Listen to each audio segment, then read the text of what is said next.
ఆ మరణం నుంచి తప్పించుకోవాలని యేసు ప్రభు భూలోకానికి వచ్చాడు. అదే చెప్తున్నాడు, ప్రజలందరికీ కలుగబోవు మహా సంతోషకరమైన శుభవర్తమానం అన్నాడు.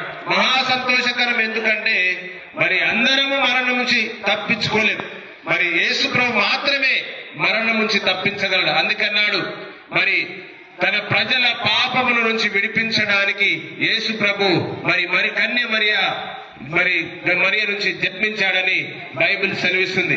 కాబట్టి మరణము తప్పించుకోవడానికి ఒకే ఒక మార్గం ఉన్నది, అది యేసు క్రీస్తు మార్గం. అందుకే అన్నాడు, నేనే మార్గమును, నేనే సత్యమును, నేనే జీవమును అన్నాడు.